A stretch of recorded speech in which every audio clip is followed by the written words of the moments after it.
Hello दोस्तों, नमस्कार। Studio with genius में आप सभी का दोस्त राजेश चंद्रवंशी आप सभी का स्वागत करता है। साथियों, हम क्लास 10th में साइंस पढ़ रहे हैं। आज जो साइंस में हमारा जो 5th यूनिट है जैव उपक्रम पढ़ रहे हैं, है ना दोस्तों। ये क्लास जो है रैपिड रिवीजन में है। रैपिड रिवीजन का मतलब ये हुआ कि थोड़ा क्लास में स्पीडली पढ़ाऊंगा, इसलिए कृपया ध्यान दें और चीज़ों को समझने की कोशिश करें। अगर नहीं समझ में आती है तो आप फिर से डबल से रिपीट कर सकते हैं क्लास और फिर डबल से पढ़ सकते हैं। तो साथियों, हमारे पाठ का जो आज का नाम है, हमारे पाठ का नाम है जैव उपक्रम। तो सबसे पहले हम जैव उपक्रम समझेंगे कि जैव उपक्रम क्या होते हैं। तो जीवों का अनुरक्षण कार्य निरंतर होना चाहिए। यह उस समय भी चलता रहता है जब वो कोई विशेष कार्य नहीं करते हैं। कैसे? मान लो हम कोई विशेष कार्य नहीं कर रहे हैं, उसके बावजूद भी हमारी सांसें चलती है, हमारा फेफड़ा कार्य करता है, हमारे शरीर के सारे अंग काम करते हैं या नहीं करते हैं। जब हम सो रहे हैं तब भी काम करते हैं। अगर हम कक्षा में हैं और कक्षा में बैठे उस समय भी हमारा जो कार्य है वो चलता रहता है। तो वे सभी प्रक्रम जो सम्मिलित रूप से अनुरक्षण का कार्य करते हैं क्या कहलाते हैं? जैव उपक्रम कहलाते हैं। क्या कहलाते हैं साथियों? जैव उपक्रम कहलाते हैं। अब इन जैव उपक्रमों की हम बात करें तो जैव उपक्रम क्या हो गया हमारा? हो गया श्वसन। श्वसन क्या होता है साथियों? शरीर के बाहर से ऑक्सीजन को अगर हम ग्रहण करते हैं और कोशिकाओं की आवश्यकताओं के अनुसार खाद्य स्रोत के विघटन में उसका उपयोग करते हैं तो क्या कहलाता है? श्वसन कहलाता है। अब आप सोच रहे होंगे कि हमारे शरीर में जो है ऑक्सीजन की जरूरत क्यों हुई? तो साथियों, ऑक्सीजन की जरूरत इसलिए हुई कि जो हमने खाद्य पदार्थ खाया है उस खाद्य पदार्थ को छोटे छोटे टुकड़ों में और छोटे छोटे टुकड़ों में प्राप्त करने के लिए हमें किसकी जरूरत होती है? हमें ऑक्सीजन की जरूरत होती है। तो इसी प्रोसेस को हम क्या कहते हैं? ऐसी प्रोसेस को हम कहते हैं श्वसन, है ना। क्या कहेंगे? ऐसी प्रोसेस को श्वसन कहेंगे। अब एक और आया है साथियों, एक टर्म्स और आती है उत्सर्जन। उत्सर्जन का मतलब क्या होता है साथियों? अगर हमारे शरीर से कोई भी उत्पाद अगर बाहर निकल रहे हैं जो कि हमारे उपयोग के नहीं रहे हैं, जो हमारे शरीर के लिए हानिकारक भी हो सकते हैं, ऐसे पदार्थों को बाहर निकालना क्या कहलाता है? उत्सर्जन कहलाता है। जब रासायनिक प्रक्रियाओं में कार्बन स्रोत तथा ऑक्सीजन का उपयोग करके ऊर्जा की हम क्या कर लेते हैं? प्राप्ति कर लेते हैं, तब ऐसे उत्पाद भी बनते हैं जो शरीर की कोशिकाओं के लिए न केवल अनुपयोगी है जब है, साथ साथ वो क्या है? हानिकारक भी हो सकते हैं। ऐसे अपशिष्ट पदार्थों को बाहर निकालने का प्रक्रम क्या कहते हैं? ऐसी प्रोसेस को हम कहते हैं उत्सर्जन, है ना। जैसे मल द्वारा उत्सर्जन, पेशाब द्वारा उत्सर्जन, उसके साथ साथ पसीने के द्वारा भी हम क्या करते हैं? उत्सर्जन करते हैं। तो ये सब क्या कहलाते हैं? उत्सर्जन कहलाते हैं। एक टर्म्स और है साथियों, एंजाइम्स किसे कहते हैं? मैंने आप लोगों को जब इक्वेशन पढ़ाई थी तो हम इक्वेशन पढ़ाते थे तो लिखते थे कि Na, है ना, प्लस Cl, और ऐसे लगाकर यहां लिखते थे कि निकल, कॉपर। तो ये क्या होते हैं? एंजाइम्स होते हैं। ये क्या होते हैं हमारे? सॉरी साथियों, ये होते थे हमारे, क्या होते थे? क्या होते थे? किसी भी रासायनिक अभिक्रिया में भाग नहीं लेते हैं ये, बाकी उसकी अभिक्रिया को दर को बटा घटा देते, उत्प्रेरक कहलाते हैं। तो एंजाइम्स भी क्या है? एंजाइम्स भी एक तरह के उत्प्रेरक का कार्य करते हैं। कैसे करते हैं? जीव जटिल पदार्थों का उपयोग करते हैं। मान लो हमने सेल्यूलोज खाया है, हमने कार्बोहाइड्रेट खाया है ना, इन जटिल पदार्थों को सरल भागों में खंडित करना है, तोड़ना अनिवार्य है, ताकि हम क्या कर सके? हमारे जीव समारक्षण में, वृद्धि में हम उसका उपयोग कर सकें। तो ऐसे प्राप्त करने के लिए जो जीव जैव उत्प्रेरक होते हैं, जीवों के लिए क्या होते हैं? जैव उत्प्रेरक होते हैं, का उपयोग किया जाता है। ऐसे उत्प्रेरक को हम क्या कहते हैं? एंजाइम्स कहते हैं। अब आप लोगों को मैंने जो उत्प्रेरक की जो डेफिनेशन समझाई थी, जो स्टोरी समझाई थी Na+Cl वाली, तो यहां से आपको जो है एंजाइम्स अब कभी भी नहीं छूटेगा, है ना। अगले प्रोसेस पे चलते हैं साथियों। बुरान मानने की जरूरत नहीं है, क्योंकि हम एक रैपिड रिवीजन कर रहे हैं, फास्टली पढ़ रहे हैं, है ना। आप क्लास को 1-2 बार देखेंगे तो लगभग 90% क्या 100% आपकी जो है साइंस का इस चैप्टर से बाहर कोई क्वेश्चन नहीं जाएगा। और वास्तविक बड़ा क्वेश्चन है, चैप्टर है 8 नंबर के आसपास आता है ना। क्या हमारा शरीर जैसे हमारे जैसे बहुकोषीय जीव, क्योंकि हमारे शरीर में क्या है बहुत सारी कोशिकाओं हैं, में ऑक्सीजन की आवश्यकता की पूर्ति करने के लिए विसरण को अपर्याप्त है। विसरण जो है वो अपर्याप्त है, क्यों है? क्योंकि हमारे जैसे जीव जो होते हैं इनकी सभी कोशिका वातावरण के सीधे संपर्क में नहीं होती है। जैसे हमारे फेफड़े हैं, हमारे जो भी आंतरिक भाग है वो क्या सीधे वातावरण में है, इसलिए साधारण विसरण कोशिकाओं में ऑक्सीजन की पूर्ति नहीं कर सकता है। क्या कर सकता है? वो नहीं कर सकता है। क्यों? क्योंकि हमारे सारे जो है अंग है वो तो वातावरण के स्पर्श में नहीं आएंगे। अगर आपसे कोई पूछा जाए कोई वस्तु सजीव है, इसका निर्धारण आप कैसे करोगे, तो हम उसका निर्धारण करेंगे सूक्ष्म आणविक गतियों के द्वारा। अब सूक्ष्म आणविक गतियां देखेंगे हम उसमें कि इसमें सूक्ष्म रूप से आणविक गतियां हो रही है नहीं हो रही है, कोशिका बन रही है बिगड़ रही है, ऐसी गतियों को सूक्ष्म आणविक गतियां कहते हैं, है ना। तो ये वन वर्ड सब्स्टिट्यूशन में आ सकते हैं, इसलिए इन चीज़ों को मैंने कलेक्ट करा है ना। याद है किसी जीव द्वारा किन कच्ची सामग्रियों का उपयोग किया जाता है, तो हम जानते हैं कि कोई भी जीव होता है उसके द्वारा कच्ची सामग्री में क्या सामग्री खाद्य पदार्थ कार्बन आधारित होते हैं। किसके आधारित होते हैं? कार्बन आधारित होते हैं। इन्हें जीव भोजन के रूप में क्या करते हैं? ग्रहण करते हैं। हम सभी लोग क्या करते हैं? कार्बन से बने यौगिकों का ही क्या करते हैं? हम उपयोग करते हैं ना। जीवन के अनुरक्षण के लिए किन प्रक्रमों को आवश्यक माना गया? हमारा जीवन अनुरक्षण है। अब इसमें किन प्रकरणों को हम अवश्य मानते हैं? क्यों मानते हैं? क्योंकि पोषण मतलब क्या खा रहे हो क्या नहीं खा रहे। हम श्वसन मतलब ऑक्सीजन अंदर ले जा रहे हैं। हमने खाया है, श्वसन के द्वारा ऑक्सीजन अंदर ले जाकर उसको तोड़ा है, उसको तोड़ने के बाद जो उसमें से जो चीजें हैं वो हमारे शरीर में परिवहन हुआ कि नहीं हुई। हम पोषण खाते हैं, पोषण में भोजन करते हैं, भोजन के में जो ऑक्सीजन रहती है वो श्वसन के द्वारा ऑक्सीजन जाती है, ऑक्सीजन से ब्लड में जाती है और वहाँ से क्या करती है? अच्छी चीज़ों को ग्रहण करके पूरे शरीर में ऊर्जा पहुँचाती है, और ऐसी चीज़ें जो बेफिजूल हो जाती है उसे बाहर निकल जाती है। ये हमारे लिए बहुत जरूरी। अगर इन 4 कड़ियों में से कोई एक कड़ी भी डिस्टर्ब होती है तो हमारा जीवन क्या हो जाएगा? हमारा जीवन खत्म हो जाएगा, है ना। अब अगली कड़ी में जाते हैं साथियों। स्वपोषी और विषमपोषी किसे कहते हैं? तो स्वपोषी का मतलब होता है वो जीव या पौधे जो अपना भोजन क्या करते हो? अपना भोजन स्वयं बनाते हैं। हम क्या कहेंगे उन्हें? स्वपोषी कहलाते हैं। जैसे हरे पौधे प्रकाश संश्लेषण की क्रिया द्वारा क्या होते हैं? हरे पौधे अपना भोजन स्वयं बनाते हैं, है ना। अब साथियों अगला जो है, जो ऐसे जीव जंतु भी है, ऐसे पौधे भी है जो अपना पूर्ण या आंशिक रूप से किसी दूसरे के ऊपर आश्रित रहते हैं। हम इन्हें क्या कहते हैं? विषमपोषी या परपोषी कहते हैं। क्या कहते हैं इन्हें? विषमपोषी, परपोषी भी कहते हैं। ये कौन कौन होते हैं? एक तो होता है परजीवी। क्या होता है? एक होता है परजीवी, दूसरा होता है हमारा अपना जो मरी हुई चीजों, सड़ी गली चीजों पे जो जीवित रहते हैं, तो मृतोपजीवी। थर्ड होता है कीटभक्षी। ऐसे पौधे भी होते हैं साथियों, कीट। वो तो अभी टाइम नहीं है, वरना में एक ऐसा पौधा रहता है जैसे ऐसा बना रहता है, उसके ऊपर ऐसा ढक्कन रहता है, यहाँ पर कीट आके भेजता है और वो क्या होता है? ढक्कन लग जाता है। तो परजीवी क्या क्या हो गए? परजीवी जो है हमारे रोडर, सेंटेलम, लोरेंथसन ये होते हैं। और जो कवक और जीवाणु होते हैं वो क्या होते हैं? हमारे मृतोपजीवी, जो क्या करते हैं? सड़े गले पौधों पर निर्भर रहते हैं। ये क्या करते हैं? ये दूसरे जीवों पर, दूसरे जू भी क्या है? परजीवी है ना। कीटभक्षी ऐसे पौधे भी रहते हैं जो क्या करते हैं? दूसरे कीटों को खाते हैं, है ना। जैसे घटपर्णी पादक, एक घटपर्णी पादक होता है, वो कीटभक्षी होता है। समझ गए साथियों? स्वपोषी और विषमपोषी आपको क्लियर हो गया होगा, है ना। देखो एक और चीज है समझने के लिए, स्वपोषी जहां स्व है मतलब क्या कह सकते हैं हम? स्वयं, मतलब अपना भोजन जिसने स्वयं बनाया हो क्या कहलाएगा? स्वपोषी। विषमपोषी मतलब विषम दूसरी चीजों पर निर्भर हो गया, है ना। ठीक है, इस तरह से ट्रिकी भी आप याद रख सकते हो डेफिनेशंस को।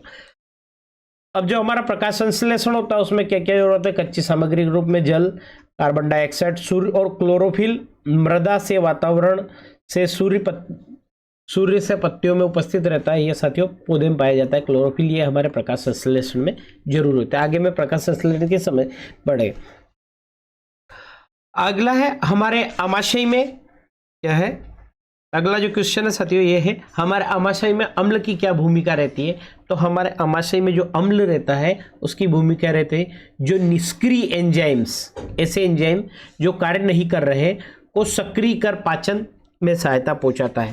क्या करता है आमाशय? आमाशय हमारे शरीर में जो निष्क्रिय पड़े रहते हैं एंजाइम्स रहते हैं उनको क्या करता है, सक्रिय करके हमारे जो भोजन और जो हमारा पाचन है उसमें क्या करता है, हमारी सहायता करता है।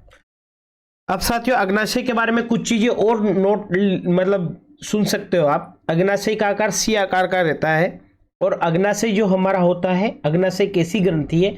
अग्नाशय हमारी मिक्स ग्लैंड है। मिक्स ग्लैंड का मतलब होता है मिश्रित ग्रंथि है। क्या है अग्नाशय? अग्नाशय एक मिश्रित ग्रंथि होती है ना, और शरीर की दूसरी सबसे बड़ी भी ग्रंथि होती है ना। क्या होती है? दूसरी सबसे बड़ी ग्रंथि होती है और इसे इंग्लिश में कहते हैं पेनक्राइस कहते हैं। पेनक्राइस तो पेनक्रेटिक जूस निकलता है इससे, है ना। जब हम आहार नाल की बात करते हैं, हमारी आहार नाल है, तो हमारी आहार नाल के कौन कौन से भाग है? हमारे आहार नाल के मुख गुहिका। साथियों हमारे आहार नाल के कौन कौन से भाग है? पहला भाग है मुख गुहिका, है ना।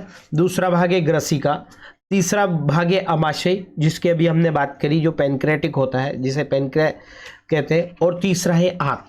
अब हमारी आंत की हम बात करते हैं तो छोटी आंत और बड़ी आंत, है ना। कौन होता है? छोटी आंत और बड़ी आंत, है ना। ठीक है, ये क्या है हमारे इसके भाग है। इसका एक भाग ये भी है, मुख भी किसका भाग है? मुख भी आहार नाल का ही भाग होता है। ठीक है, मुख गुहिका में सब आ चुके हैं। ठीक है साथियों, नेक्स्ट चलते हैं।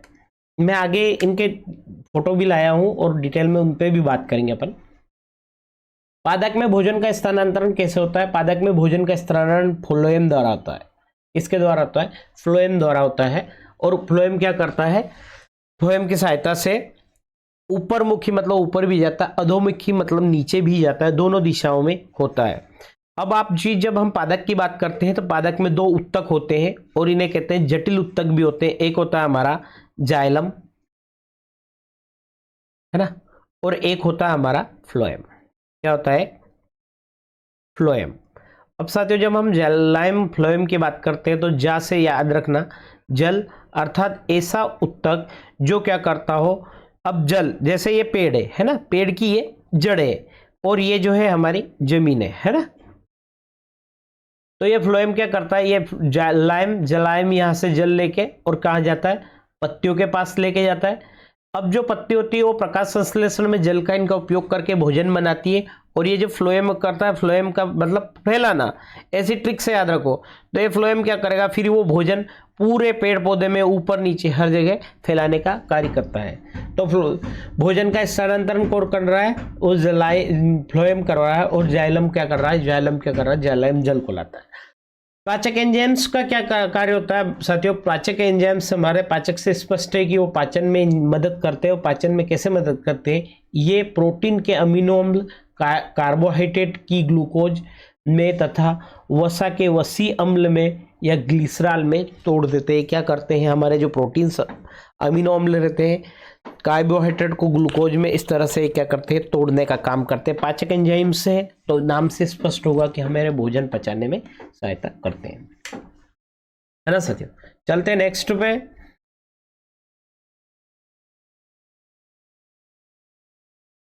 जो साथियों पचा हुआ भोजन रहता है इसमें अवशोषित करने के लिए शुद्रांश को कैसे अभिकल्पित किया जाता है?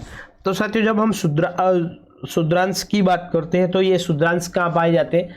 ये शुद्रांश जैसे कि हमारी, अब मैं अगर शुद्रांश के बारे में आपको बताऊं तो शुद्रांश क्या होता है? जैसे कि ये हमारी है आंत, तो इस आंत में ऐसी छोटी छोटी नलिकाओं की जैसे, है ना, ऐसी छोटी छोटी नलिकाओं की भांति ये शुद्रांश रहते हैं। तो ये शुद्रांश क्या करते हैं साथियों? जो पचा हुआ भोजन रहता है उसमें से जो चीज हमें यूज की चाहिए, तो ये जो शुद्धांश रहते हैं ये, तो ये क्या करते हैं, उसको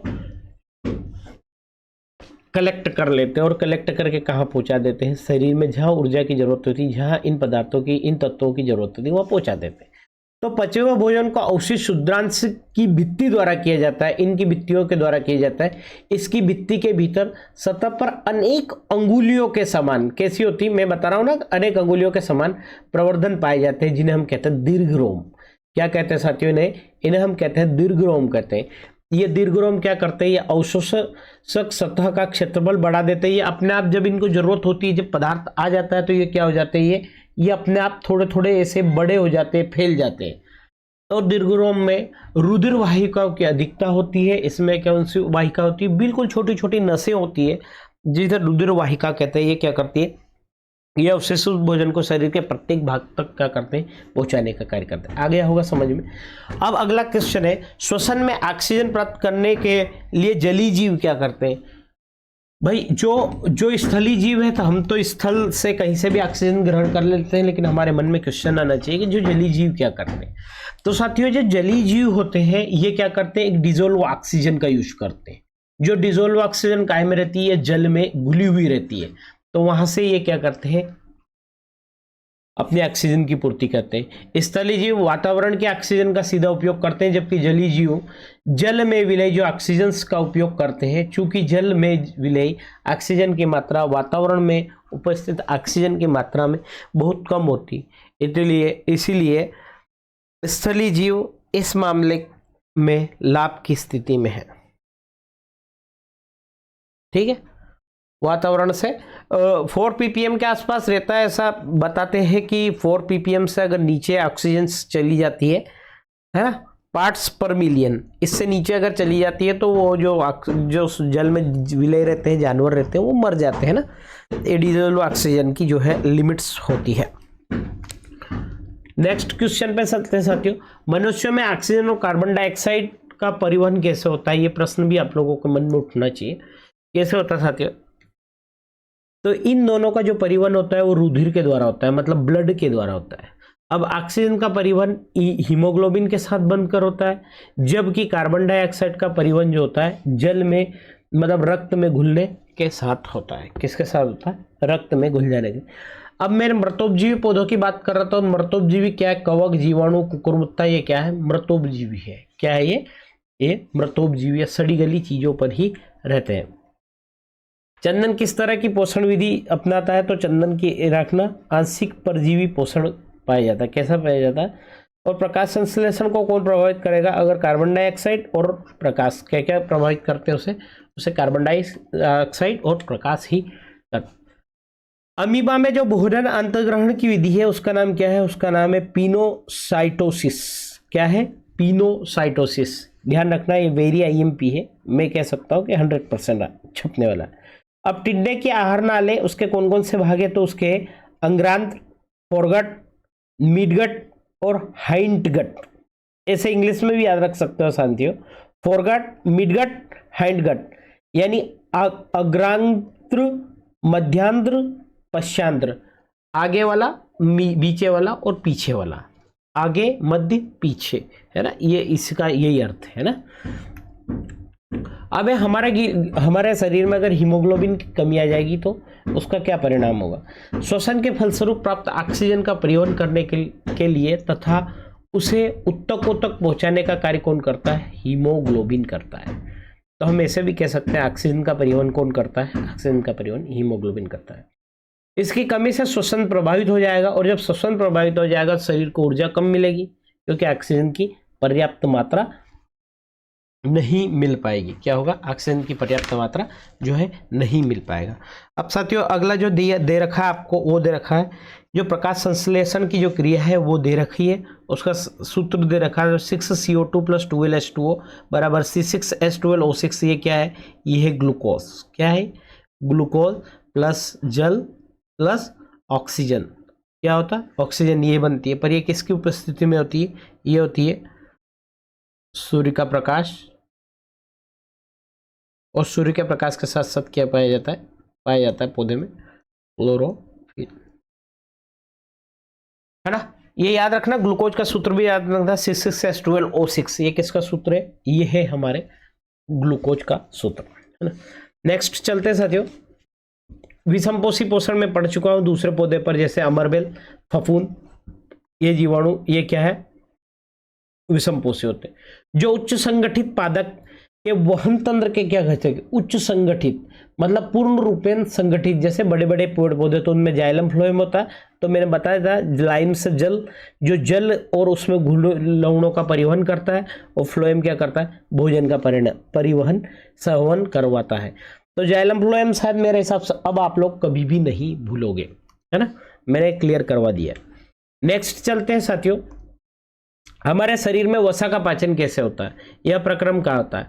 तो वसा का पाचन भी कहाँ होता है? वसा का पाचन भी शुद्रांश में होता है। कहाँ होता है? शुद्रांश में होता है।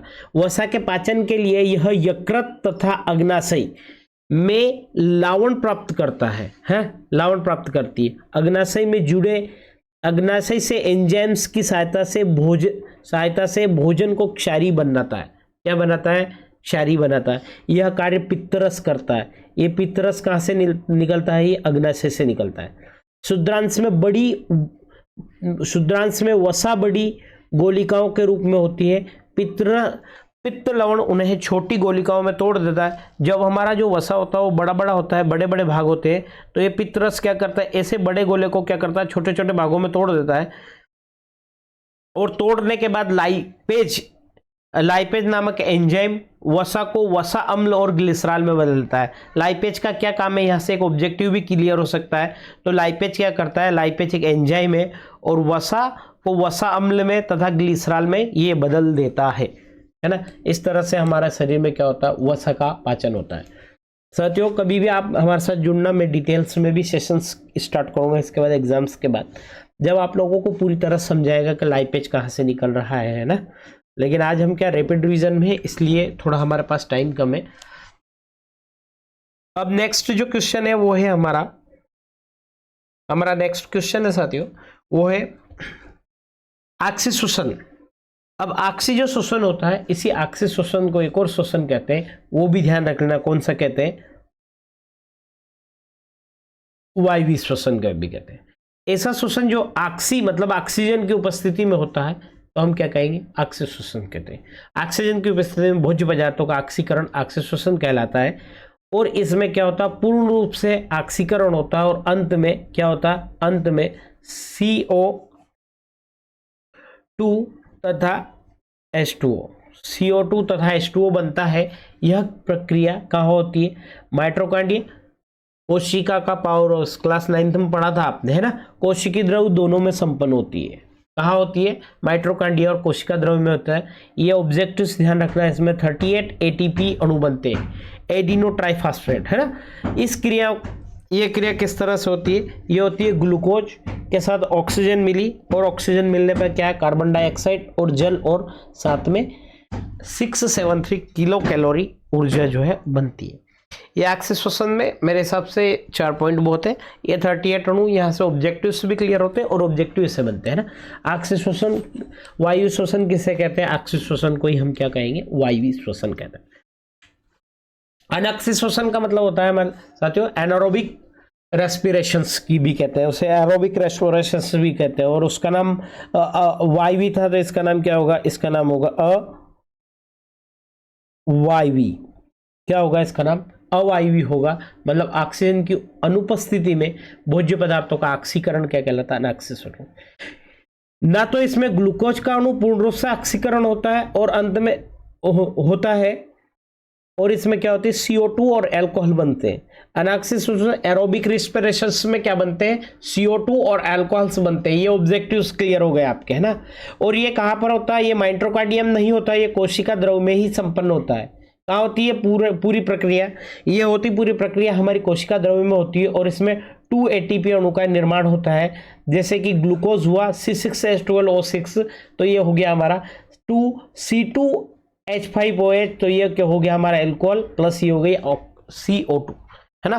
तो ये चीजें भी ध्यान रखना, इस तरह से ऑब्जेक्ट्स जो है बनते हैं। अगला है साथियों, पौधे में श्वसन के तहत पौधों में श्वासोच्छ्वास क्रिया नहीं होती है। श्वासोच्छ्वास क्रिया का मतलब होता है साथियों, न तो पौधे ऑक्सीजन लेना और मतलब कार्बन डाइऑक्साइड छोड़ना, इस तरह की क्रिया नहीं होती है। उनमें क्या होता है, प्रकाश संश्लेषण के कारण स्टोमेटा द्वारा गैसों का आदान प्रदान होता है। अब ये स्टोमेटा क्या होता है साथियों, ये स्टोमेटा जो होती है, जैसे ये पत्ती है, उस पत्ती में हल्के हल्के छिद्र होते हैं, इन छिद्रों को क्या कहते हैं, स्टोमेटा कहते हैं, है ना। पौधे श्वसन के दौरान क्या करते हैं, O2 नहीं लेते हैं और न ही CO2 गैस को क्या करते हैं, विमोचित करते हैं। अब ये CO2 O2 का किसका संबंध है, O2 हम लेते हैं और CO2 हम छोड़ते हैं, मतलब जंतुओं में इस तरह का श्वसन होता है। जंतुओं में क्या होती है, श्वासोच्छ्वास क्रिया होती है, और जंतुओं में क्या होता है, जंतुओं में गैसों का आदान प्रदान विकसित तंत्र होता है। हमारे पास क्या होता है, हमारे पास प्रॉपर फेफड़े बने हुए, हमारे पास प्रॉपर लंग्स वगैरह बने हुए, तो हम क्या करते हैं उनके द्वारा, लेकिन पौधों में क्या होता है, पौधों में ऐसा नहीं होता, वो क्या करते हैं, स्टोमेटा के द्वारा ही ऑक्सीजन और गैसों का आदान प्रदान होता है। ठीक है। अब श्वसन क्या कहते हैं साथियों, श्वसन एक ऐसी जटिल कार्बनिक प्रक्रिया है, ऐसी जटिल कार्बनिक यौगिकों के ऑक्सीकरण के फलस्वरूप क्या होता है, जल और CO2 का निर्माण होता है। ये कैसी प्रक्रिया है, श्वसन उपचयी प्रक्रिया होती है, ये ऑब्जेक्टिव्स हो गया, है ना। इस प्रक्रिया में भोजन से ऊर्जा निर्मुक्त होती है। इस प्रक्रिया से क्या होती है, इस प्रक्रिया से भोजन से ऊर्जा निर्मुक्त होती है। यह अभिक्रिया अंधकार और प्रकाश दोनों में संपन्न है, जबकि प्रकाश संश्लेषण क्या होगा, केवल प्रकाश में ही संभव है। यह प्रक्रिया पौधों, जंतुओं, सभी कोशिकाओं में संपन्न होती है। श्वसन क्या होती है, श्वसन पौधों में भी होती है और जंतुओं में भी संपन्न होती है। अब आगे ही हम इसमें ही बात करेंगे रिलेटेड प्रकाश संश्लेषण। तो साथियों, प्रकाश संश्लेषण क्या होता है, प्रकाश की उपस्थिति में क्लोरोफिल की सहायता से जल व CO2 से जटिल कार्बनिक यौगिकों का संश्लेषण होता है। क्या होता है, जल और CO2 के जटिल कार्बनिक संश्लेषण होता है। यह कैसी प्रक्रिया, यह उपचयन प्रक्रिया, और इस प्रक्रिया में ऊर्जा भोजन के रूप में संग्रहित होती है। इसमें क्या होता है, इस प्रक्रिया में, और यह केवल सूर्य के प्रकाश में ही संपन्न होती है। और आपसे कोई पूछता है श्वसन क्या होगा, श्वसन हम अंधेरे में भी कर सकते हैं, उजाले में कर सकते हैं, बल्कि प्रकाश संश्लेषण कहाँ होगा, प्रकाश संश्लेषण केवल और केवल होगा सूर्य के प्रकाश में। यह भी क्रिया पौधों की हरी कोशिकाओं में संपन्न होता है।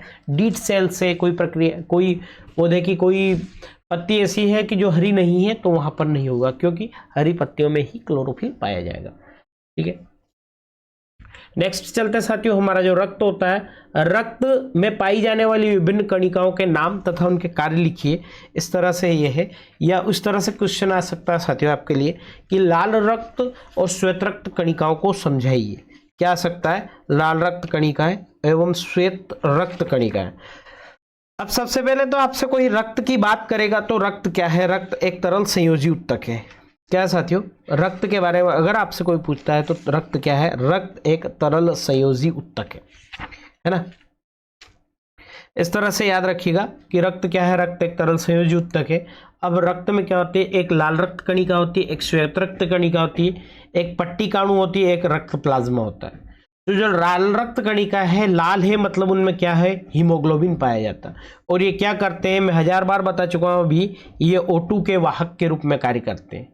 और ये क्या करते हैं, यह O2 को शरीर के विभिन्न भागों तक क्या करते हैं, पहुंचाते हैं।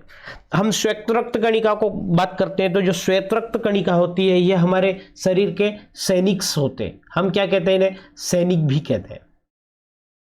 अब ये सैनिक क्या करते हैं, हानिकारक जीवाणु मृत कोशिकाओं को क्या करते हैं, भक्षण करके उन्हें खत्म करते हैं।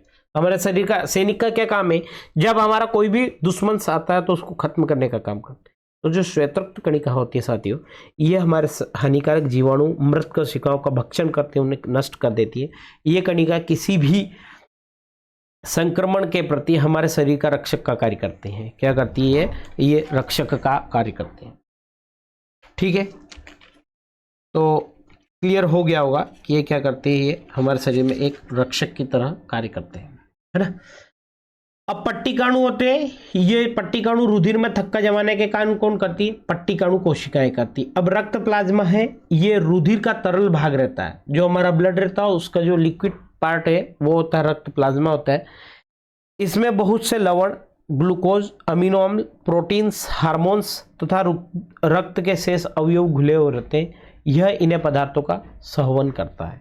क्या करता है? ये सहवन करता है। साथियों, लाल रक्त कणिकाओं में कोशिका में केंद्रक नहीं पाया जाता है। लाल रक्त कणिकाओं का जीवन जो होता है वो 120 दिन होता है। ये कुछ रोचक तथ्य आपके लिए जानकारी है? अब बात करते हैं साथियों हृदय की, है ना।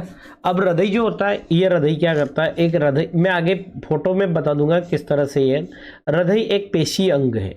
ये हो गया आपका एक जो हमारी मुट्ठी के आकार का समान होता है, और ये क्या करता है? रुधिर को ऑक्सीजन व कार्बन डाइऑक्साइड दोनों का वहन करता है। इस तरह से होता है साथियों हमारा हार्ट, है ना। ये तो एक तरफ से ब्लड आता है और दूसरी तरफ से जाता है ना। अब इसके कई चार भाग होते हैं, दायालिन, दायानिलय, बायालिन, बायानिलय, है ना। तो कार्बन डाइऑक्साइड प्रचुरक कार्बन भाग से महाशिरा ऑक्साइड्स डाइऑक्साइड छोड़ते हैं के लिए फुसफुस में जाता है और फुसफुस से वापस हृदय में लाता है। तो क्या होता है साथियों, ये जो महाशिरा होती है, ये महाशिरा क्या आती है? डाइऑक्साइड छोड़ने वाले के लिए फुसफुस में जाता है। मैं आगे बता दूंगा ये किस तरह से होता है। चलो मैं अभी बता देता हूं।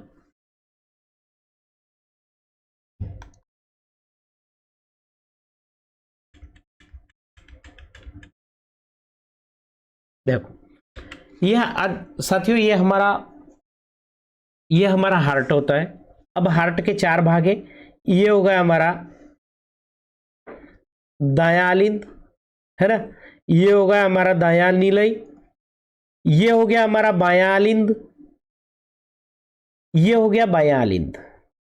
क्या होता है साथियों, जो हमारा शरीर रहता है, जो हमारे शरीर में जो शिरा रहती है, जो शिरा का क्या काम है? शिरा जो होती है हमारे शरीर में क्या करती है? वो बेकार ब्लड लाती है। कैसा? CO2 मिक्स ब्लड हमारे शरीर में लाती है ना। तो ये जो नीचे के भाग से ये लाती है नीचे वाली शिरा, और ऊपर के भाग से ऊपर वाली शिरा। मतलब बेकार ब्लड कहाँ आता है? सबसे पहले दायालिंद में आता है। जब दायालिंद में ये ब्लड आता है तो दायालिंद से कहाँ जाता है? बायानिलय में, दायानिलय में जाता है। जब दायानिलय में ये ब्लड रहता है हमारा, तो ये जो बेकार सा ब्लड रहता है साथियों, ये बेकार ब्लड हमारा यहां से निकल करके कहा जाता है? फुसफुस धमनियों में जाता है। जो हमारे शरीर की जो फुसफुस धमनियां रहती है, ये क्या करती है? इस ब्लड को बाहर ले जाती है। तो ये क्या होगा? ये अच्छा ब्लड फुसफुस धमनियों के द्वारा हमारे शरीर में प्रवाहित हो जाता है। लेकिन यहां पर भी जो फुसफुस शिराएं होती है साथियों, ये जो फुसफुस शिरा रहती है, ये अच्छा ब्लड लेके आती है। और ये अच्छा ब्लड कहां से लेकर आती है? तो ये आती है हमारे लंग्स से, लंग्स अर्थात फेफड़ों से। अगर आपसे पूछा जाए कि फुसफुस शिराओं में क्या होता है? फुसफुस शिराओं में बेकार ब्लड जाता है। और ये बेकार ब्लड कहाँ जा रहा है साथियों? ये फेफड़े में ही जा रहा है। फेफड़े में जाता है, शुद्ध होके फुसफुस शिरा से वापस अंदर इधर आता है। तो जितनी भी धमनियां रहती हैं, वो धमनियां क्या कहती है? वो धमनियां हमारी जो होती है वो अच्छा ब्लड लेके जाती है, लेकिन फुसफुस धमनियां बेकार ब्लड को हार्ट से कहां ले जाती है? फेफड़े तक ले जाती है। अर्थात हम कह सकते हैं कि जो हमारा हार्ट है, हमारा हृदय है, हृदय से जो ब्लड लेके जाना, मतलब बाहर लेके जाने की प्रक्रिया कौन करता है? बाहर ले जाने वाली चीजें धमनियां। जो ब्लड को हार्ट के अंदर लाती है, हम उन्हें क्या कहते हैं? हम उन्हें कहते हैं शिरा। तो शिरा क्या करती है साथियों? महाशिरा जो होती है वो खराब ब्लड लाती है, लेकिन फुसफुस, ध्यान रखना, फुसफुस शिरा मतलब अच्छा ब्लड कहां से लाती है? फेफड़ों से लाती है। किस में लाती है? हार्ट में लाती है।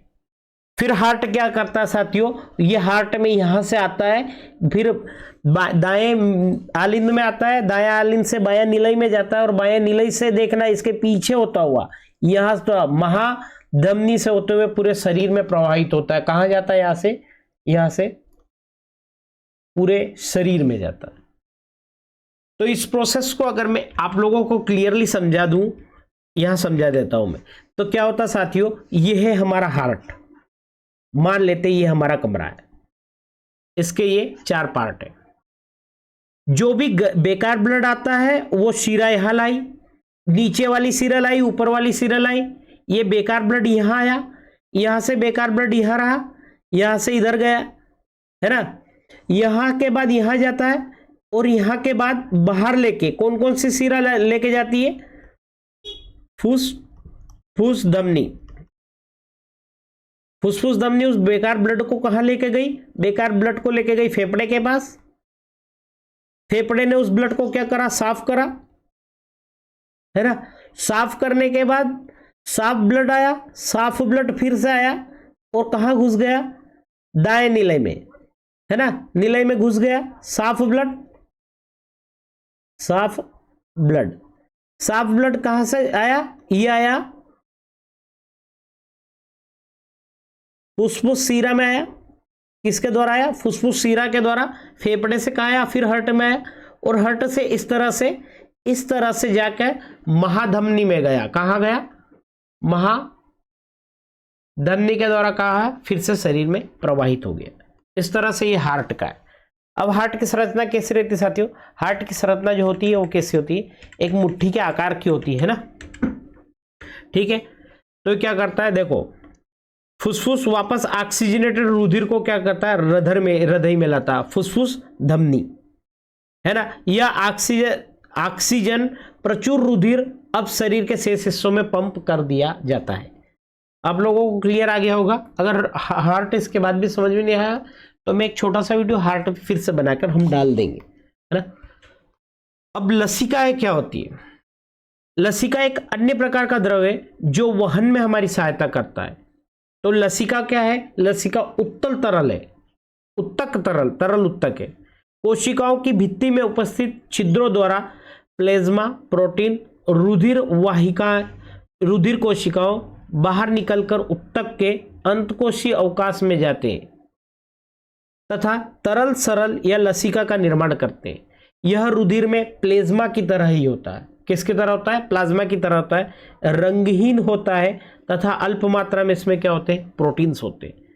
जो लसिका होती है अंतकोशिकीय अवकाश की तरह लसिका कोशिकाओं में जाता है, जो आपस में मिलकर बड़ी लसिका वहिका बनाती है और अंत में बड़ी शिरा में खुल जाती है। अगर आपसे पूछा जाए कि लसिका कहाँ खुलती है तो शिरा में खुलती है। बचा हुआ और शुद्रांश द्वारा अवशोषित वसा का वहन लसिकाओं के द्वारा होता है। ये लसिकाएं क्या करती है साथियों? पचा हुआ या शुद्रांश जो अवशोषित करते हैं उस चीज को कहाँ ले जाते हैं? उस चीजों को ब्लड तक ले जाते हैं। अतिरिक्त तरल को बाह्य कोशिकाओं के अवकाश में ही वापस रुधिर में ले जाता है, ठीक। ये लसिकाओं का ये कार्य होता है, ये ब्लड में ही मिक्स होता है, बहुत ही एक द्रव्य होता है। और ये क्या करता है? ये जो पचा हुआ भोजन होता है ये साथियों बन के, और जो भी पचा हुआ भोजन रहता है उसको अवशोषित करके, जो अवशोषित करने के बाद बाकी वसा जो बचा हुआ रहता है उसको क्या करती है? सीरा में जाके खोल देती है, और सीरा से में जो ब्लड रहता है वो फिर से साफ होने के लिए चले जाता है। रक्त की बात करते हैं तो रक्त क्या है? लहू, रुधिर या खून क्या है? शरीर में एक तरल द्रव है जो लहू वाहिकाओं के अंदर क्या होता है? विभिन्न अंगों में लगातार बहता रहता है, जो हमारी नसें हैं जिन्हें धमनियां भी कहते हैं, है ना। रक्त वाहिनियों में प्रवाहित होने वाला गाढ़ा कुछ चिपचिपा लाल रंग का एक द्रव्य जो एक जीवित उत्तक है। क्या है? एक जीवित उत्तक है। यह प्लाज्मा और रक्त कणों से मिलकर बना होता है। किससे बना रहता है? ये प्लाज्मा और रक्त कणों से मिलकर बना होता है। प्लाज्मा जो होता है वो निर्जीव तरल पदार्थ है और रक्त कण तैरते रहते हैं। प्लाज्मा के सहारे ही ये सारे कण शरीर में पहुंचते हैं। वहां प्लाज्मा ही है जो आंतों में अवशोषित पोषक तत्वों को शरीर के विभिन्न अंगों तक पहुंचाता है। क्या करता है, आंतों में अवशोषित होता है और विभिन्न अंगों तक इसे पहुंचाने की प्रक्रिया करता है। और पाचन की प्रक्रिया के बाद बने हानिकारक पदार्थों को उत्सर्ज्य अंग तक ले जाकर उन्हें साफ होने का भी मौका देता है। कौन देता है, रक्त। रक्त कण 3 प्रकार के होते हैं, लाल रक्त कणिका, श्वेत रक्त कणिका और प्लेटलेट्स, प्लाज्मा, है ना, अभी पढ़ के ही आए हम। लाल रक्त कणिका है श्वसन अंगों में ऑक्सीजन लेकर सारे शरीर में पहुंचाने तथा कार्बन डाइऑक्साइड को श्वसन अंगों में पहुंचाने का कार्य जो है ये रक्त करता है। एक बार और 1-2 बार देख लेना, आपको रक्त से संबंधित सारी चीजें क्लियर हो जाएगी, है ना। अब लसिका की बात करते साथियों, शॉर्ट वे में भी लिख दिया मैंने, वो डिटेल्स में। तो ये रंगहीन द्रव्य उत्तक होता है। लाल रक्त कणिकाओं क्या होती है कि नहीं होती है, इनमें नहीं होती है या पूर्ण अभाव रहता है उनका। इनमें प्रोटीन की मात्रा कम रहेगी, ये अपशिष्ट पदार्थ। और इनमें लसिकाओं में क्या होता है, अपशिष्ट पदार्थ ज्यादा होते हैं। तब इनमें अपशिष्ट पदार्थ ज्यादा, इसीलिए ये सीरा में जाके खुल रही है ना। ठीक है, चलते साथियों नेक्स्ट पे। नेक्स्ट है हमारा ब्लड्स। अब ब्लड्स क्या है, ब्लड एक तरल लाल रंग का द्रव्य होता है ना। साथ ही इसमें लाल रक्त कणिकाएं भी होती है और इसमें प्रोटीन बहुत अधिक मात्रा में होता है। ये अपशिष्ट पदार्थ क्या होते हैं, इसमें अपशिष्ट पदार्थ इसमें कम होते हैं। क्या होते हैं, अपशिष्ट पदार्थ इसमें कम पाए जाते हैं। अब रक्त क्या है मैं पढ़ा भी चुका हूं, लेकिन एक एग्जाम में लिखने के लिए थोड़ा छोटे वे में भी करवा दिया है मैंने। रक्त एक तरल संयोजी उत्तक है जो परिसंचरण तंत्र में भ्रमण करता है। परिसंचरण तंत्र किसे कहते हैं, जिसमें ब्लड्स वगैरह जो होते हैं, मतलब ब्लड्स की स्टडी को हम, ब्लड्स संबंधित चीजों को क्या कहते हैं, हम परिसंचरण तंत्र कहते हैं। क्या कहते हैं, परिसंचरण तंत्र कहते हैं, है ना। परिसंचरण तंत्र को इंग्लिश में क्या कहते हैं साथियों, परिसंचरण तंत्र को कहते हैं सर्कुलेटरी सिस्टम। क्या कहते हैं, किसे कहते हैं, सर्कुलेटरी सिस्टम्स कहते हैं। ठीक है, इसके संरचनात्मक रूप से प्लाज्मा और रक्त कणिकाओं से बना ही रहता है ना। और इसमें हरे पीले रंग का जो द्रव होता है हम उसे क्या कहते हैं, हम उसे प्लाज्मा कहते हैं। ये पढ़ चुके हैं 2-3 बार। ठीक है, अब रक्त के कार्य क्या क्या साथियों, इतना पढ़ने के बाद रक्त के कार्य लगभग आप समझ गए होंगे, लेकिन उसके बावजूद मैं रिवाइज करवा देता हूं। यह ऑक्सीजन को फेफड़ों से उत्तकों तक, कार्बन डाइऑक्साइड को उत्तकों से फेफड़ों तक, क्योंकि कार्बन डाइऑक्साइड कहाँ जाएगा, फेफड़े में जाएगा, फेफड़े के द्वारा शरीर से बाहर निकलेगा। तो ये क्या करता है, ऑक्सीजन जो फेफड़े में पड़ी रहती है उसको उत्तक तक पहुंचाना, और उत्तक में जो कार्बन डाइऑक्साइड पड़ी है उसको फेफड़े तक पहुंचाने का कार्य। रक्त जो होता है, रुधिर लसिका तंत्र बहुत ही उपचयी अपशिष्ट पदार्थ, विषैले पदार्थों का उत्सर्जन करने के लिए वृक्क में ले जाना, है ना। फिर क्या करता है, ये रुधिर और लसिकाओं, उत्तकों की कोशिकाओं के साथ साथ क्या करता है, परिसंचरण तंत्र के बीच माध्यम का कार्य करता है। जो हमारा रुधिर से होता है, रुधिर हार्मोन्स जैसे रासायनिक पदार्थों को शरीर में उत्पादक स्थलों से, जहां उत्पादन हो रहे हैं वहां से आवश्यक स्थानों पर ले जाता है। और ये वृद्धि और विकास का वो नियमित करता है। क्या करता है, रक्त वृद्धि और विकास को नियमित करता है। जो रक्त होता है परिसंचरण तंत्र, अर्थात रुधिर ताप का विसरण भी करता है, हमारे शरीर के तापक्रम को स्थिर रखता है। अगर हमारा ताप कम हो रहा है, ज्यादा हो रहा है, हम कैसे भी माहौल में रहते हैं, हमारे ताप को स्थिर कौन बना के रखता है, तो रक्त बना के रखता है। रुधिर का छक्का जमाने वाले, घाव का उपचार करने वाले, संक्रमण रोगों से लड़ने वाले पदार्थों के साथ भी रुधिर क्या होता है, स्थानांतरित होता रहता है ना। ये रक्त के कुछ कार्य थे। नेक्स्ट है साथियों, जो भोजन होता है, भोजन जब हम लेते हैं मुख में, तो जो हमारा भोजन होता है उसमें लार की क्या भूमिका रहती है। तो ऐसा कहा जाता है, मतलब ऐसा कहा नहीं जाता है, विज्ञान का प्रूफ है कि जब हम भोजन को लेते हैं और लार हमारे शरीर में पहली बार जो पानी आता है वो पानी नहीं है, वो लार है। लार में कई ऐसे पदार्थ, एंजाइम्स होते हैं जिससे क्या होता है, हमारा भोजन लार के द्वारा मुख से ही टूटना स्टार्ट हो जाता है। मतलब हमारा पाचन कहाँ से स्टार्ट होता है, हमारा पाचन मुख से ही स्टार्ट हो जाता है।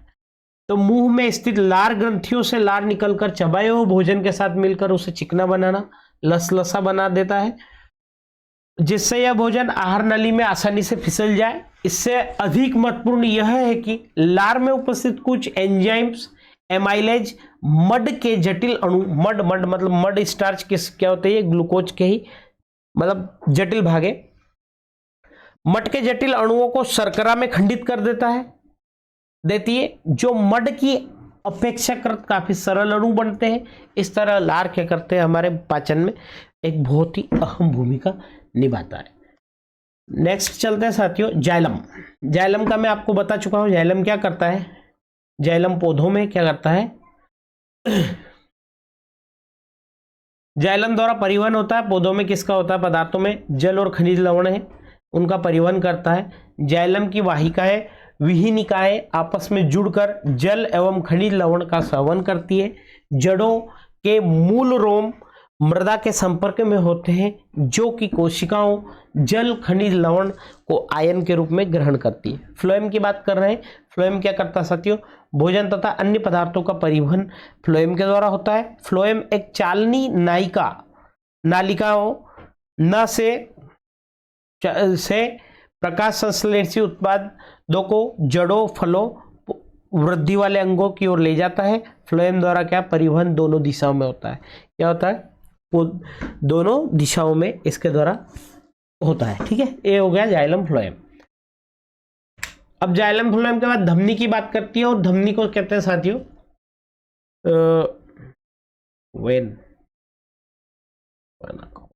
वेन्स, और क्या होता है,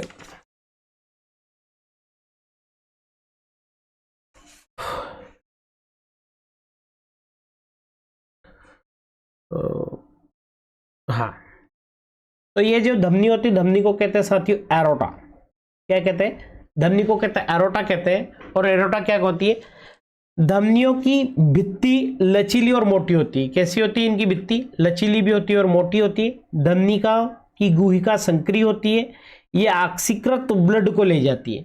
जैसे आप हमारे जो हाथ में जो ऊपर नसें दिखती है, ये क्या है, ये है शीरा है, लेकिन धमनिका रहती है वो अंदर रहती है। इनमें कपाट नहीं होते, इनके आयतन में वृद्धि या कमी कोई परिवर्तन नहीं होता है।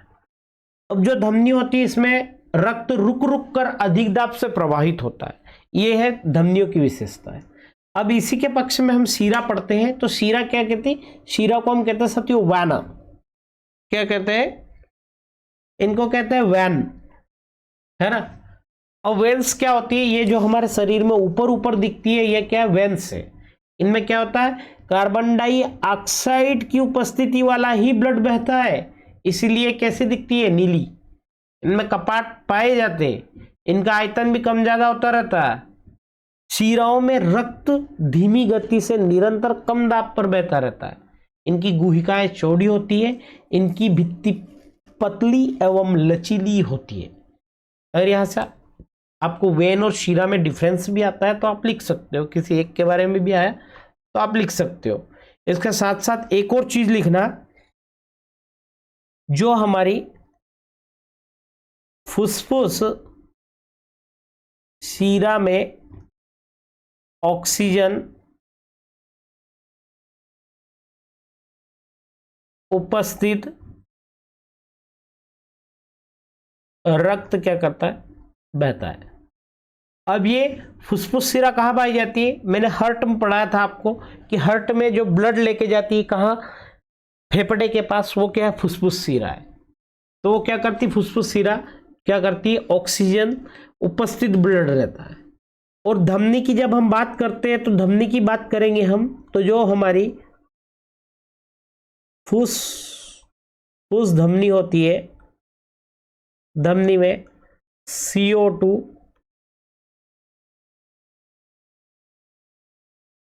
उपस्थित रक्त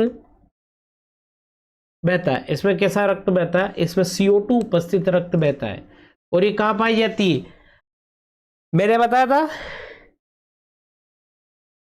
फुसफुस वेन्स, जो फुसफुस आर्टरी होती है, फुसफुस आर्टरी कहते हैं, एरोटा नहीं साथियों,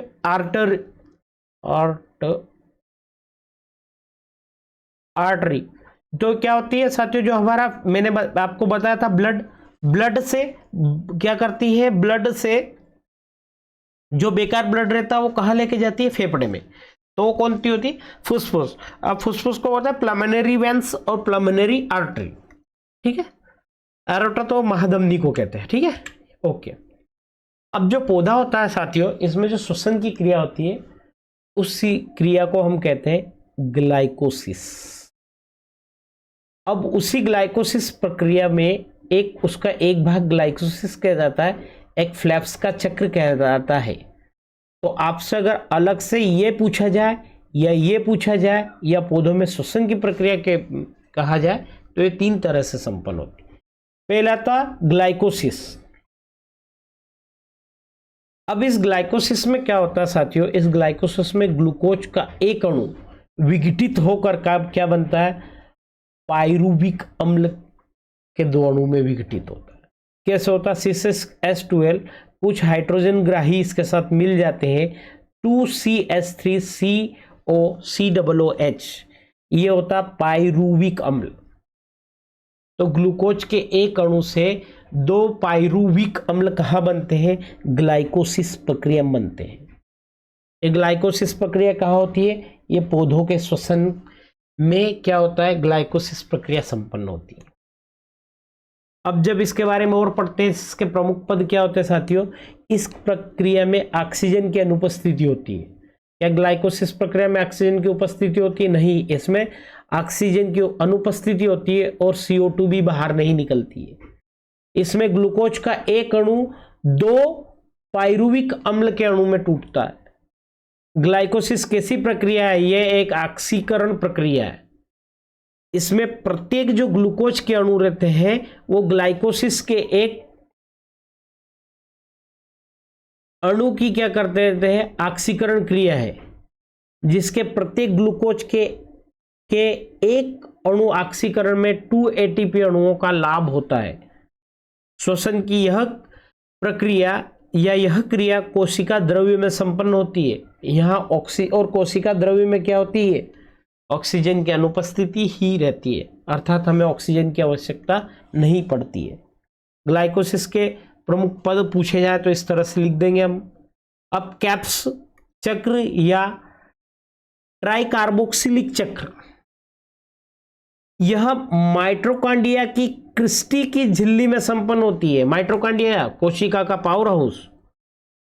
क्रेब्स चक्र की विभिन्न क्रियाएं एक चक्रीय क्रम में संपन्न होती। इस क्रिया का सबसे प्रथम आविष्कार 1937 में क्रेब नामक वैज्ञानिक ने कहा था। उन्हीं के नाम पे इसका नाम हमने क्रेब्स चक्र रख दिया। इस प्रक्रिया में क्या होता साथियों? साइट्रिक अम्ल जो होता है और अन्य कार्बोक्सिलिक मूलक COOH वाले कार्बोनिक अम्ल बनते हैं और विघटित होते हैं, इसलिए साइट्रिक अम्ल चक्र या ट्राइकार्बोक्सिलिक चक्र भी कहते हैं। साइट्रिक अम्ल चक्र या ट्राइकार्बोक्सिलिक चक्र दोनों एक ही है और ये कहाँ बनते हैं? ये कैप्स चक्र भी कहते हैं इन्हें। अब पाइरुविक अम्ल बनने से लेकर क्रेब्स चक्र तक बहुत सारी विशेषता होती है। क्या होती है? ये माइटोकॉन्ड्रिया में संपन्न हुआ, इसमें ऑक्सीजन की भी आवश्यकता हुई। पाइरुविक अम्ल से क्रेब्स चक्र की शुरुआत तक अम्ल के प्रत्येक अणु में एक हाइड्रोजन तथा एक CO2 का अणु मुक्त होता है। क्रेब्स चक्र में एक पाइरुविक अम्ल से 5 हाइड्रोजन के अणु मुक्त होते हैं तथा 2 कार्बन डाइऑक्साइड का निर्माण होता है। इस प्रक्रिया में कुल 12 हाइड्रोजन अणु तथा 6 CO2 के अणु मुक्त होते हैं। इस क्रिया में पाइरुविक अम्ल के एक अणु से ऑक्सीजन के 30 ATP अणुओं का निर्माण होता है। तो हम कहेंगे कि इस प्रक्रिया में क्या हो रहा है? पाइरुविक अम्ल के एक अणु के ऑक्सीकरण से 30 ADP के अणुओं का निर्माण होता है। इसके बाद इसका लास्ट जो फेस होता है वो इलेक्ट्रॉन परिवहन श्रृंखला में होता है। इस प्रक्रिया में मुक्त होने वाले सभी एंजाइम्स माइटोकॉन्ड्रिया के कणों में पाए जाते हैं। यह संपूर्ण प्रक्रिया इलेक्ट्रॉन संवहन तंत्र कहलाती है। तो इस तरह से पौधे में श्वसन कंप्लीट्स होता है साथियों। इसके बाद नेक्स्ट फेस में आते हैं साथियों, जो हमारा ग्लूकोज होता है वो किस तरह से टूटता है। तो हम ग्लूकोज के विखंडन की बात कर रहे हैं। इसकी बात कर रहे हैं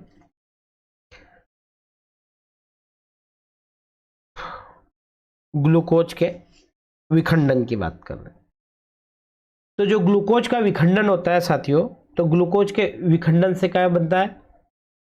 ग्लूकोज के विखंडन से बन रहा है पाइरूवेट प्लस एटीपी। एटीपी के फॉर्म में ऊर्जा बनती है। अब यही ऑक्सीजन की अनुपस्थिति में कहाँ हो गया? ये ऑक्सीजन की अनुपस्थिति में यीस्ट में, तो एथेनॉल, मैंने कहा था अल्कोहल बस कार्बन डाइऑक्साइड बनाएगा। अगर ऑक्सीजन का अभाव है हमारी कोशिका में, वहां पूर्ण ऑक्सीजन नहीं मिल रही है, तो लैक्टिक अम्ल प्लस ऊर्जा बना देगा। अगर ऑक्सीजन की उपस्थिति और माइटोकॉन्ड्रिया में है, तो हम क्या बना रहे हैं? कार्बन डाइऑक्साइड और जल बना देंगे। इस तरह से ध्यान रखेंगे आप लोग, है ना। ग्लूकोज के ऑक्सीकरण में जीवक ऊर्जा, तो ग्लूकोज का विखंडन किन किन रूप में होता है? 3 रूप में होता है। एक तो होता है ऑक्सीजन की अनुपस्थिति में, एक ऑक्सीजन का अभाव है, थोड़ी बहुत मिल रही तो वहां लैक्टिक अम्ल बनेगा। ऑक्सीजन की अनुपस्थिति है, एनारोबिक प्रोसेस बनेगी, एथेनॉल कार्बन डाइऑक्साइड बन जाएगा। ऑक्सीजन का अभाव है, लैक्टिक अम्ल बनेगा। इसी लैक्टिक अम्ल के कारण हमें थकावट महसूस होती है साथियों। हमारे शरीर में बहुत बार हमारे हाथ पैर थक जाते हैं ना लैक्टिक अम्ल के कारण। अगर ऑक्सीजन की उपस्थिति है तो माइटोकॉन्ड्रिया में हुआ, तो वहां क्या बन रहा है? कार्बन डाइऑक्साइड और जल बन गया। ठीक है, तो साथियों लगभग देखो, अब मैं आप लोगों को बता रहा हूं हमारा पाचन तंत्र। क्या बता रहा हूं आप लोगों को? पाचन तंत्र, है ना। ठीक है, यह है साथियों हमारा पाचन तंत्र। यहां से हमने भोजन निकला, यहां से स्टार्ट करा, तो ये क्या है हमारी? यह जीवा, जीवा से या मुख, मुख गुहा, मुख गुहा से ग्रसनी में गया, ग्रसनी से आहार नाल, आहार नाल से सी आकार का मैंने आपको बताया था अग्नाशय, तो इस आहार नाल से भोजन लिया, फिर यहां गया अमाशय में गया। अमाशय के बाद ये क्या करता साथियों? अमाशय के बाद ये जाता है, ये शुद्रांश लगे छोटे छोटे हाथों के अंदर रहते। अग्नाशय के बाद जाता है ये अमाशय, अमाशय के बाद जाता है ये अग्नाशय में। अग्नाशय के बाद साथियों क्या होता है इसका भोजन का? ये आंत में जाता है। जब हमारी आंत में जाता है तो सबसे पहले छोटी आंत में जाएगा, फिर बड़ी आंत में जाएगा, और इस तरह से अपशिष्ट पदार्थ यहां से बाहर निकल जाता है। अब जो हमारी आंत रहती है, तो भोजन का सबसे ज्यादा पाचन जो होता है, देखो जनरल क्वेश्चन है, भोजन का सबसे ज्यादा पाचन जो होता है वो होता है छोटी आंत में। कहाँ होता है? छोटी आंत। जो अपशिष्ट ज्यादा रहता है वो बचता है बड़ी आंत में, है ना। साथ ही छोटी आंत के भी 3 भाग रहते हैं साथियों। छोटी आंत के 3 भाग कौन कौन से रहते हैं? एक रहता है हमारा ग्रहणी, पहला भाग, जिसके बीच वाला भाग जो रहता है वो रहता है मध्यांत्र। तीसरा जो भाग रहता है वो रहता है शेषांत्र।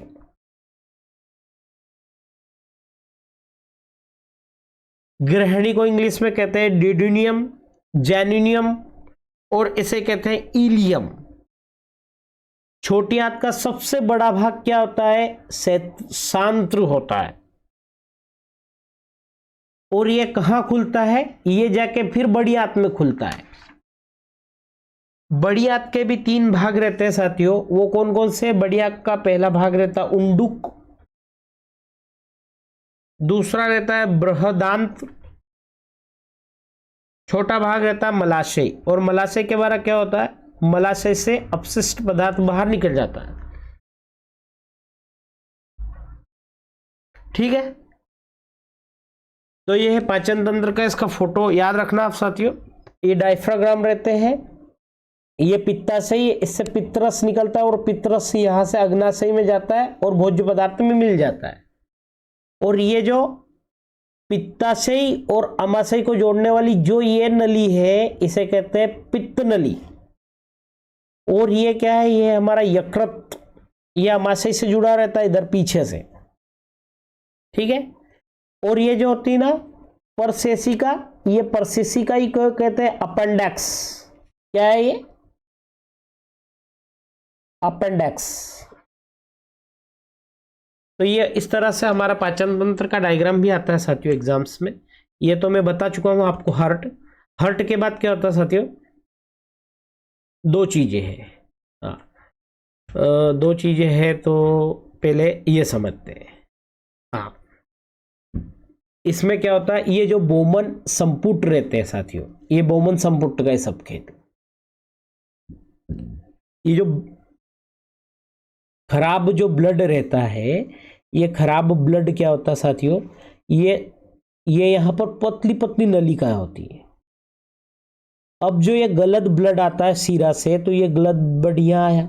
ये बोमन संपुट क्या रहते हैं, ये बोमन संपुट क्या करते हैं, वो जो ब्लड रहता है उसमें जो गलत पदार्थ रहते हैं उनको ग्रहण कर लेते हैं। उस गलत पदार्थ को ग्रहण करके वो इस तरह से इनमें पहुंचा देते हैं। और जो साफ ब्लड रहता है हल्का हल्का साफ होकर यहाँ आता है, और यहाँ से हल्का हल्का हल्का हल्का पतली पतली नलिकाओं के द्वारा यहाँ पहुंच जाता है, और ये ब्लड क्या हो जाता है, ये साफ ब्लड हो जाता है। अब ये जो पूरी गंदगी होती है साथियों इसकी, ये पूरी गंदगी यहाँ से डाइवर्ट होके यहाँ आ जाती है, और यहाँ से डाइवर्ट होने के बाद वो क्या करती है, वो गंदगी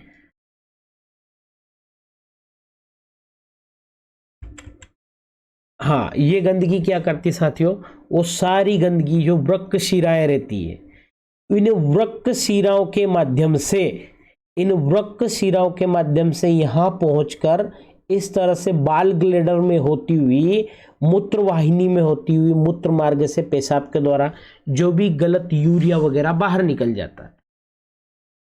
तो ये क्या है, हमारे उत्सर्जन तंत्र है। अब जब हम इस उत्सर्जन तंत्र की बात करते हैं, तो उत्सर्जन तंत्र का ये क्या है, वृक्काणु की संरचना है।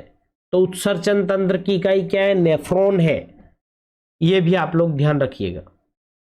तो साथियों, आज हमारी ये महामैराथन समाप्त होती है। आज के लिए इतना ही काफ़ी है, और साइंस की बहुत बेहतरीन, मेरे हिसाब से तो 101% आप लोगों को क्लियर हो जाएगा। और अगर